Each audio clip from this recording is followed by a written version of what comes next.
So the question for me is this idea of moral panic when people lose their sense of self. So just a couple of moments in our, I think, in our history that jump out at me. I see both of them, interestingly, during the time of Franklin Roosevelt's presidency, in the beginning of the Great Depression. I think some of you know that I think because of the rise of communism in Europe and the rise of fascism in Europe, there's a real question whether a capitalist democracy would work. I mean, it's hard for us to imagine this, that when Roosevelt became president, there were serious, what we would call today liberal people in the country, editors of newspapers, captains of industry, that went to Roosevelt and said, we have to create a fascist government. They were recommending fascism to Roosevelt. And this was before the rise of Hitler. So fascism was actually a good word. Fascism was Mussolini. Fascism was you take a society that's falling apart, that's not working well, and you bind it together. The word fasces in Latin is a bundle.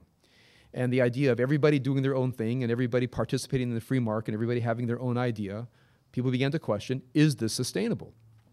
Ought we not bind the society together, limit the free press, have a central economy, in a way limit personal freedom, both expressive and economic freedom, for the holding of the country together? That was the vision of fascism.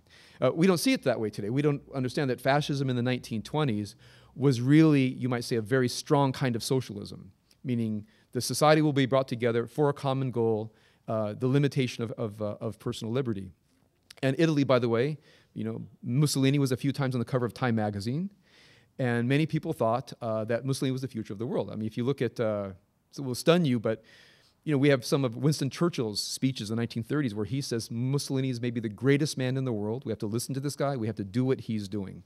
So Mussolini was understood to be the solution to the depression and the solution to the chaos that was happening.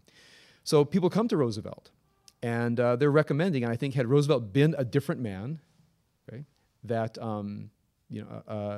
that could have truly been a profound constitutional crisis.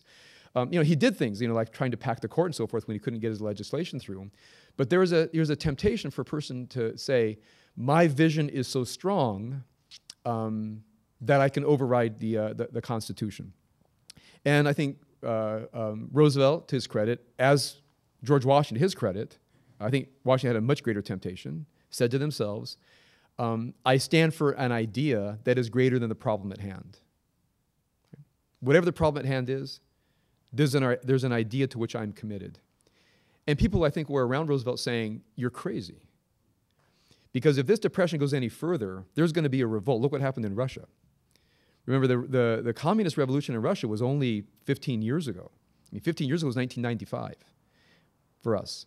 And you think about an entire country being enthralled and going into the paroxysms of the communist revolution with the mass slaughter. People were terribly afraid our country was going to fall apart, that there was going to be a communist revolution, and that to stop the communist revolution, you had to introduce fascism or National Socialism. Remember, this was before it became a bad term.